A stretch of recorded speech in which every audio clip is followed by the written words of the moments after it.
मैंने कई दफा कहा है, 14 का चुनाव, 19 का चुनाव, 24 का चुनाव जवाहरलाल नेहरू नहीं आ रहे हैं, विपक्ष आ रहा है, कांग्रेस आ रही है। 100 साल आप चुनाव जीतेंगे लेकिन नेहरू को फिर भी वहां खड़ा पाएंगे। अगर हम संविधान दिवस मना रहे हैं, क्या फ्रीडम के बारे में नई बात होनी चाहिए? दोनों तरफ ऐसी बातें हो रही हैं, मेरी कमीज सफेद, तुम्हारी कमीज गदली। अरे साहब, संविधान की कमीज देख लो। टाइम मशीन नहीं है सर, नहीं तो मैं अपने सारे साथियों को 47-46 ले जाता। खून की नदियां बह रही थी दोनों तरफ, खून की नदियां। मंदिर में गाय काट के फेंकी जा रही थी, मस्जिद में सुअर फेंके जा रहे थे। उस दौर में एक ऐसे देश के निर्माण का संकल्प, गलतियां हुई होंगी, आप विलन क्यों बनाते हो भाई? नेहरू और अंबेडकर, पटेल, आजाद ने नींव डाली, आप सेकंड थर्ड फ्लोर बना रहे हैं, उन्होंने फर्स्ट फ्लोर बनाया, आप 5 फ्लोर और बनाइए, लेकिन नींव के बगैर फ्लोर किसी काम का नहीं।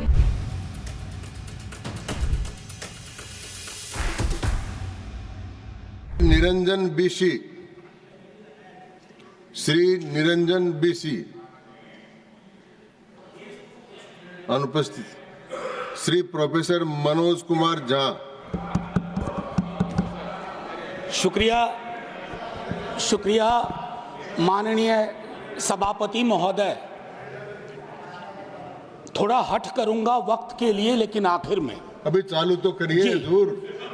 सर, माननीय सभापति महोदय, अच्छा है हम सब संविधान पे बात कर रहे हैं। उस सदन में भी हुई, इस सदन में भी तमाम साथियों ने संविधान पे बात की। अपना अपना दायरा है, अपनी अपनी सोच है, अपनी अपनी प्राथमिकताएं हैं, लेकिन महत्वपूर्ण यह है कि हमने संविधान पे बात की। कई ओहदेदार लोग दूसरे स्तंभ के, वो तो ईश्वर से बात करने लगे हैं। भगवान को कितना काम है, किसी की नौकरी लगवानी है, किसी की शादी करवानी है, किसी को चुनाव जितवाना है, तो किसकी पर्ची निकलेगी, किसकी अर्जी लगेगी। तो अच्छा है कि हम संविधान के दायरे में बात कर रहे हैं।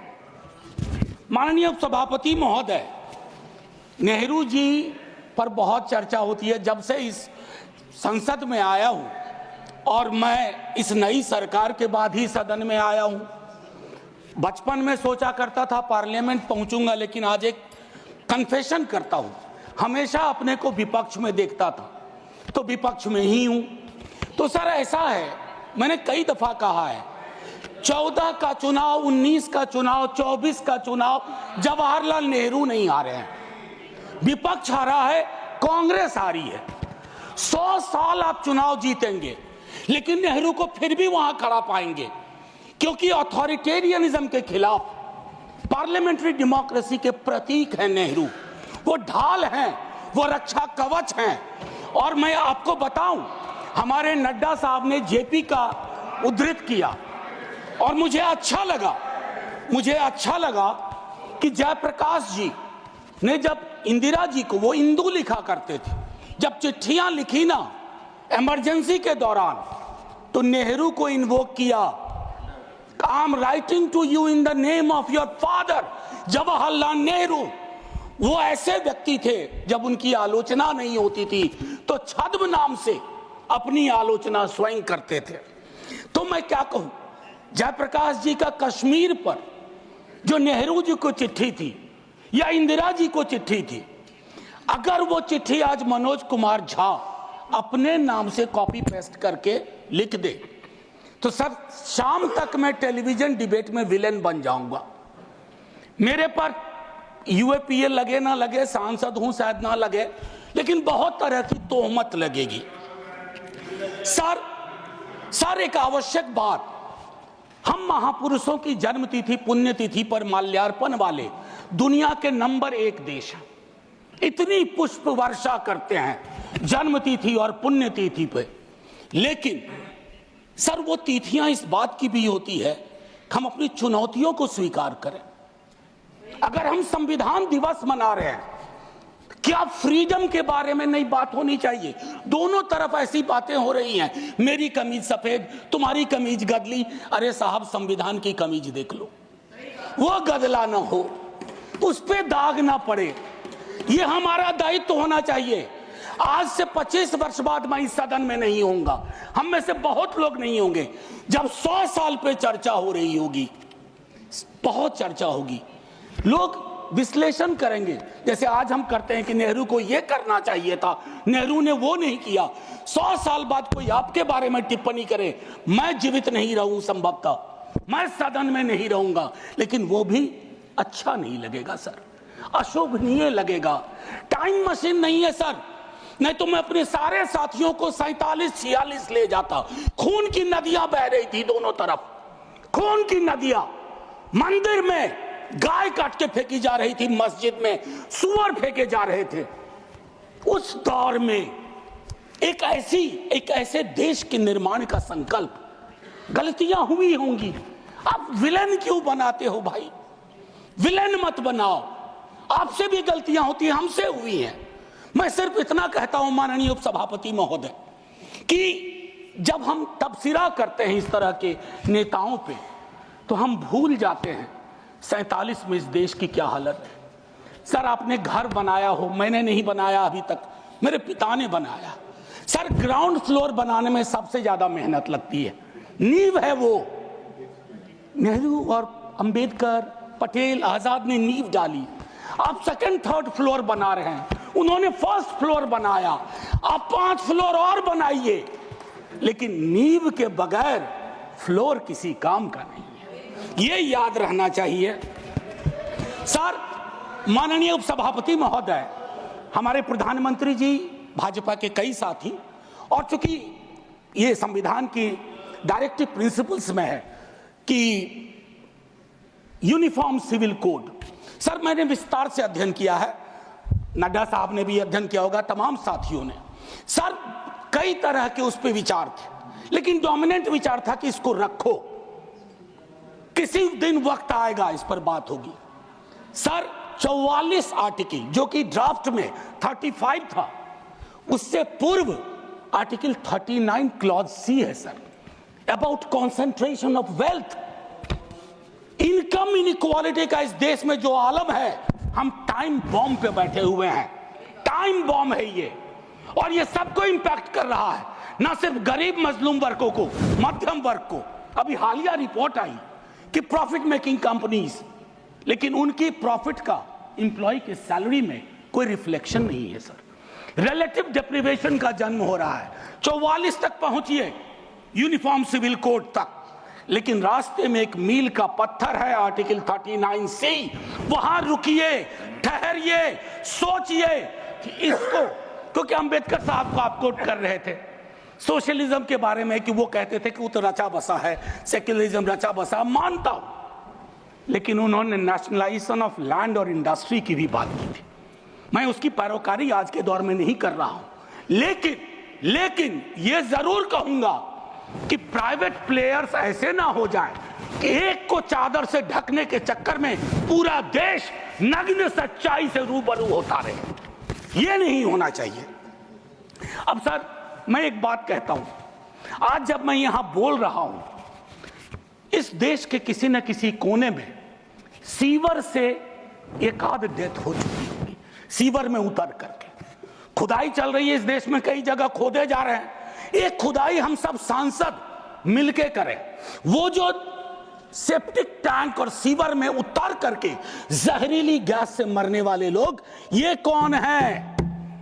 ये हम एक हैं तो सेफ हैं में नहीं आते, ये हमारे हिस्सा नहीं है, इसी समाज का हिस्सा है। हाँ, ये अव्वल बात है कि हमारी जातिगत सीढ़ी नुमा पदानुक्रम में वो नीचे आते हैं, उन पर गौर थोड़ा हम कम करते हैं। ये नहीं होना चाहिए। और मैं समझता हूं कि फ्रीडम की जब बात हो तो हम मूल्यांकन करें। फ्रीडम में हाइफन नहीं होता है, फ्री के बाद डॉम नहीं, जैसे जॉर्ज ऑरवेल की किताब में था, all animals are equal but some animals are more equal than others. इस देश में नाम और सरनेम से भी चीजें तय होती हैं सर।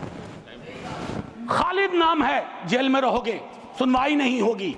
हैदर नाम है, मीरान हैदर, नहीं सुनवाई होगी। इमाम नाम है, सर्जिल इमाम, नहीं होगा। गुलफिशा होगी, नहीं होगा। तो ये सारी चीज, एक मिनट आप, मैं मेरा टाइम पॉज कर दीजिए, मेरा टाइम पॉज कर दीजिए, मेरा टाइम पॉज कर दीजिए। मैम चेयरपर्सन, मेरा टाइम पॉज कर दीजिए। मैम मैं सिर्फ इतना कहना चाहता हूं, अभी यहां बोल रहा हूं, मूलवासी बचाओ संघ मंच है छत्तीसगढ़ में, अनलॉफुल बना देते हैं आप। अरे कोई तो तौर तरीका हो। किसान विरोध करे, देशद्रोही है। विद्यार्थी विरोध करें, नौकरी के लिए, नौकरी मांग रहे हैं आपसे, और कुछ तो नौकरी भी नहीं मांग रहे हैं, परीक्षा समय पर कराने की मांग कर रहे हैं। आप कह रहे हो अराजक हैं, नक्सल हैं। ये जो शब्दावली लेकर के, विशेषण लेकर के आप घूमते हैं, इससे थोड़ा बाज आइए। मैं कह रहा हूं ये टेम्पटेशन होता है जब बहुत बड़ी सत्ता होती है, 15वें वर्ष में, 11वें वर्ष में प्रवेश करते हैं, लेकिन उस टेम्पटेशन को रोकना मैच्योरिटी है, परिपक्वता, परिपक्व लीडरशिप की बात होती है। वैकल्पिक विकास की कोई मांग आपसे करेगा तो आप कहोगे नक्सली है। अब मैम चेयरपर्सन, एक और चीज कहना चाहता हूं, मैं पीड़ा साझा करता हूं बांग्लादेश में जो हो रहा है, साझा करता हूं पीड़ा। 71 के बारे में पढ़ा था, अभी देख रहा हूं। लेकिन मैम मैं महात्मा गांधी पर जाना चाहता हूं। नोआखली में जब देश आजादी का जश्न मना रहा था, महात्मा गांधी नोआखली में दर दर भटक रहे थे, restoration of peace and normality, वो दौर था। उन्होंने एक बात कही थी, आज का दक्षिण एशिया है जिससे पाकिस्तान और बांग्लादेश निकला है, हमें इस बात का स्मरण करना होगा कि हमारी भूमिका सबसे बड़ी है। हम बड़े भाई वाली शब्दावली का इस्तेमाल नहीं करेंगे। We are the largest and the oldest democracy. बाकी में डेमोक्रेसी कैजुअलिटी हुई है पाकिस्तान और बांग्लादेश में, संविधान तक नहीं आया। लेकिन हम अपनी अकलियत के साथ कैसा व्यवहार करते हैं, तो हम कह पाते बांग्लादेश को, learn from us, to Pakistan, learn from us, this is how we treat. लेकिन हमारा रिपोर्ट कार्ड, अगर उसमें कमियां रहती है, मैं Sit down. Sit down. Sit down. Ma'am chairperson, my time should be paused. Sit down. My time should be paused. My time should be paused. My time should be paused. Honorable members. Ma'am एक चीज मैं एक चीज कहना चाहता हूं। अंबेडकर साहब को कोट किया गया, अंबेडकर साहब को कोट किया गया, और एक मिनट किसी की भावना आहत हुई है तो मैं वापस लेता हूं। It is primarily a mode of, सुनिए, it is primarily a mode of associated living. Democracy is not simply a form of living, form of government. Associated living, कितना इसको अपने जीवन में उतार पाए? ऑफ कॉन्जॉइंट कम्युनिकेटेड एक्सपीरियंस, कितना उतार पाए? जातिगत जनगणना की जब बात होती है तो बट जाते हैं हम। क्यों बट जाते हैं भाई? वर्गीकरण की बात होती है, बिना जनगणना के वर्गीकरण कैसा? एनएफएस के माध्यम से एक नई रवायत का जन्म हो गया है। एक ओबीसी की लिस्ट में क्रीमी लेयर के इंटरप्रिटेशन के लिए आप राज्यों की समकक्षता, इक्विवेलेंस को एक ऑर्डर के माध्यम से छुपा देते हैं। आपका दोष नहीं भी दूंगा, कहूंगा कि अधिकारी वर्ग के अंदर अभी भी वो मानस है कि वो रिप्रेजेंटेशन से परेशान होता है, चिढ़ता है, उसको लगता है ये यहां कहां आ गए। अभी बिहार में सर्वेक्षण हुआ, कई लोगों ने कहा हम तो इतने कम नहीं हो सकते। विजिबिलिटी और न्यूमेरिकल स्ट्रेंथ में फर्क होता है। विजिबल आप इसलिए अपने को समझते हैं ज्यादा कि आप न्यायालय में हैं, आप विद्यालय में हैं, आप सड़क पे हैं, आप चौक पे हैं, आप चौराहे में हैं, तो आपको लगता हम तो बहुत, हमें कम क्यों दिखाया गया? उसके इस रिश्ते को हम सबको समझना होगा। मैम चेयरपर्सन, और जो मैंने कहा conjoint experience and associated living, together with that I'll take you for a minute to what Jawaharlal ji said in the beginning of objective resolution, उन्होंने कहा, और मैं हिंदी में तर्जुमा करता हूं, कि आज जब मैं यहां खड़ा हूं तो 5000 साल का अतीत मेरे सामने खड़ा है। मैं अभिभूत भी हूं, लेकिन मेरी चिंताएं भी हैं। इन चिंताओं और अभिभूत होने के बीच किस तरह के राष्ट्र का हम निर्माण करेंगे इस संविधान सभा के माध्यम से, मैं इस चुनौती को स्वीकार करता हूं अपने साथियों के साथ। और then he mentioned oath of tennis court. मैंने इस सदन में एक दिन कहा था कि 1789 के रेवोल्यूशन के बाद जहां से लिबर्टी, इक्वालिटी, फ्रैटर्निटी आया, जवाहरलाल जी ने कहा तब के बादशाह ने वहां कमरे बंद करवा दिए कि कॉन्स्टिट्यूएंट असेंबली नहीं बैठ सकती है। एक कमरे से दूसरा कमरा, दूसरे कमरे से बरामदा, और आखिर में टेनिस कोर्ट में पूरी की पूरी असेंबली बैठी और ओथ लिया। उसको कहते हैं ओथ ऑफ टेनिस कोर्ट। उन्होंने क्यों यह उदाहरण दिया कि हमारी डेमोक्रेसी में भी कभी इस तरह के चैलेंज आ जाए तो संसद इमारत की मोहताज नहीं होगी, संसदीय लोकतंत्र इमारत की मोहताज नहीं होगी, वो इबारत देखेगी। और इबारत में फर्क है। मैम आज मैंने कहा था हट करूंगा, 1.5 से 2 मिनट और चाहिए। अब मैंने कहा कि वन नेशन वन इलेक्शन की बात हो रही है, उस पर विस्तार से बोलूंगा जिस दिन अगर आया, अगर सिलेक्ट कमेटी को गया तो अलग बात है। लेकिन मैम इस देश में वन नेशन वन इलेक्शन था। नड्डा साहब ने कहा, मैं मानता हूं, कई दफा क्या होता है जब आप कोट करते हैं, हमारी यूनिवर्सिटी में कहते हैं कि सेमी कोलोन के बाद किसी को कोट मत करो, उसको हम लोग कहते हैं पुअर साइटेशन, कि किसी को कोट किया। जैसे आपको उदाहरण के लिए मैम 30 सेकंड में, कि मार्क्स ने कहा religion is the opium for masses, ऐसा कभी नहीं कहा मार्क्स ने। वो सेमी कोलन के बाद का एक सेंटेंस था। उन्होंने ये कहा is the Sai of oppressed, लेकिन सेमी कोलन के बाद का उठा करके कहा रहे रिलीजन के तो खिलाफ थे कार्ल मार्क्स। तो उसी तरह से साइटेशन के साथ दिक्कत है। मैं सिर्फ इतना कहना चाहता हूं, वन नेशन की वो साइकिल टूटी थी। वन नेशन वन इलेक्शन की साइकिल 60s मिड 60s में टूटी। आज क्या गारंटी है, हम कैसे अगले चुनाव तक ले जाएंगे? Will it be a proxy governance? Then it won't it undermine the idea of will of the people? मैं समझता हूं कि इस पर विशद चर्चा हो और तभी जाकर के एक Kindly conclude. बस अभी तो 33 सेकंड लिया है, 1 मिनट और दे दीजिए। मैम चेयरपर्सन, तारतम्य तो थोड़ा टूट जाता है, फिर भी अपनी एक बात कह के खत्म करूंगा। बाबा साहब भीमराव अंबेडकर के बचपने का एक छोटा किस्सा। क्लासरूम में बैठे हुए थे सबसे पीछे, शिक्षक ने कहा चूंकि मैथमेटिक्स में बहुत अच्छे थे, आओ इसको हल करो। ज्यों ही वो बोर्ड की तरफ बढ़े, जितने कास्ट हिंदू अपर कास्ट के लोग थे वो दौड़ के बोर्ड के पास गए, क्योंकि बोर्ड के पीछे उनका टिफिन बॉक्स था। उनको लगा ये पोल्यूट हो जाएगा।